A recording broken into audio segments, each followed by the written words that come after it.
धुंधकारी घर में चोरी करने लगा, नशा खाने लगा, संगति दोष हो गई, मां को मारने लगा। एक दिन अपनी मां से कहा, देखो जितना आभूषण रखी हो दे दो, नहीं तो तुम्हें मैं लात से मारूंगा, चरण से मारूंगा और जलती हुई अंगाठे से, अंगारे से, लुआठी से तुम्हें मार डालूंगा। धुंधकारी की बात के भय से भयभीत होकर धुंधली कुएं में कूदकर मर गई। धुंधकारी परम स्वतंत्र हो गया। 5 वेश्याओं को घर में ले आकर रखा।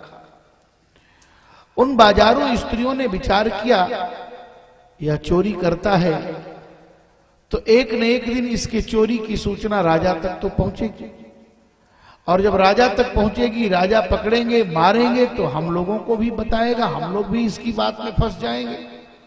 तो क्यों ना आज इसे मार डाला जाए। धुंधकारी शराब पी करके आया और उसे वेश्याओं ने बांध करके रस्सी में खूब पीटा, और जब शराब के नशे में वो मस्त था तो उसकी पिटाई हो रही थी, उसे लग रहा था मेरा मसाज हो रहा। हां, इतनी पिटाई हुई, फिर भी उन देवियों को लगा, वेश्याओं को लगा कि ये मरा नहीं है। तो उन लोगों ने उसे रस्सी से तो फांसी लगाया ही,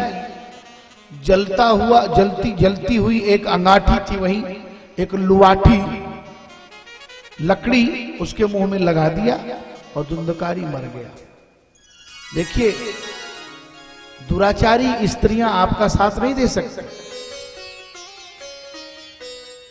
आंगन में गड्ढे खोद के उसे गाड़ दिया और एक एक करके 5 फरार हो गई। यही कहती थी, जब कोई पूछे बोले गए हैं बाहर कमाने के। धुंधकारी प्रेत हो गया। गोकर्ण जी महाराज को पता चला मेरा भाई मर गया, तो जहां जाते थे पिंडदान कर। गया में पिंडदान करके लौटे, घर आए विश्राम करने के लिए, रात में सोना चाह रहे थे। उसी समय धुंधकारी प्रेत रूप में प्रकट हुआ। प्रेत का शरीर वायु तत्व प्रधान होता है, देवता का शरीर अग्नि तत्व प्रधान होता है, और मनुष्य का शरीर पृथ्वी तत्व प्रधान होता है। अगर प्रेत से आप बोलेंगे नहीं तो वह आपको बोलेगा नहीं। इसीलिए रात में अगर कोई आपके पास से गुजर रहा हो तो उसे नहीं बोलना चाहिए। अगर उससे बोलेंगे तो उस प्रेत को आपके बोलने से बोलने की शक्ति आ जाएगी। गोकर्ण जी महाराज बार बार पूछ रहे हैं, तुम कौन हो भाई? कभी भैंसा बन करके, कभी हाथी बन करके, कभी आग बन करके मुझे परेशान कर रहे हो। जल की अंजलि से अभिषेचन किया तो बोला, अहम भ्राता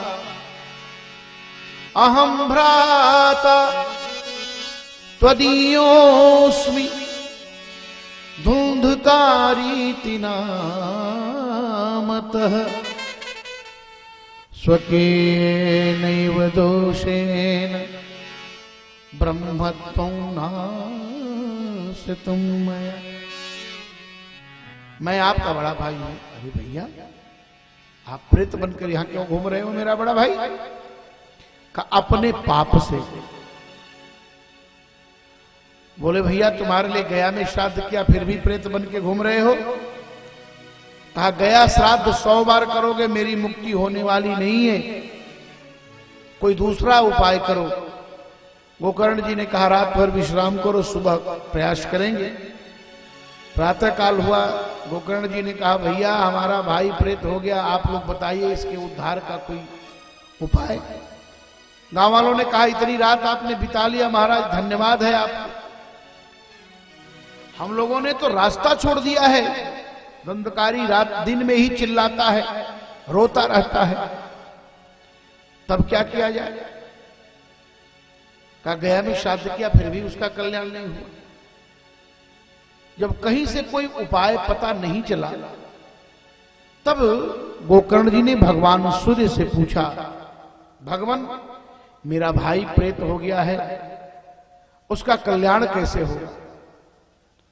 तब भगवान सूर्य ने कहा कि श्रीमद्भागवतान् मुक्ते सप्ताहु वाचनु कुरु। श्रीमद्भागवतान् मुक्ते, भागवत से मुक्ति मिलेगी। भागवत महापुराण का वाचन करो। अच्छा ठीक है, भागवत महापुराण का वाचन किया। एक बांस रखा हुआ था, उसी में धुंधकारी आकर प्रवेश कर गया। एक दिन की कथा हुई, गांठ फटी 2 दिन, 3 दिन, 4 दिन, 5 दिन, 7 दिन। 7वें दिन गांठ फट गई, धुंधकारी उसी बांस से प्रकट हुआ। बोले महाराज ये बांस क्या है? बोले वासना का प्रतीक है। हम जीव की वासना 7 जगह से लगी रहती है, और जब तक ये 7 जगह से वासना खत्म नहीं होगी तब तक भगवान से हम जुड़ नहीं पाएंगे। पहली वासना कहा नारी की आसक्ति। ये जो वासना है, जो आसक्ति है, यही गांठ है।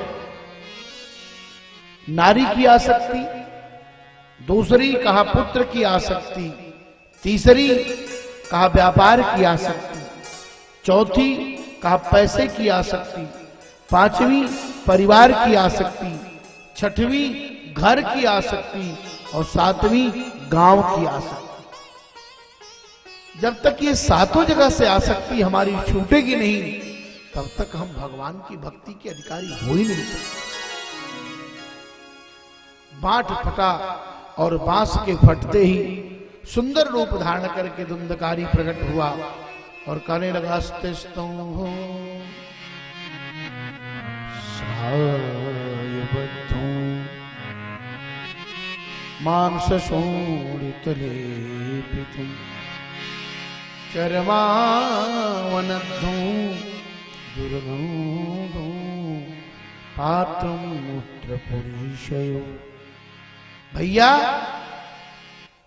जिस शरीर के चक्कर में तुम पड़े हो, अब धुंधकारी बांस को फाड़ करके सुंदर रूप में प्रकट हुआ और गोकर्ण जी को उपदेश देने लगा। देखिए भागवत का प्रभाव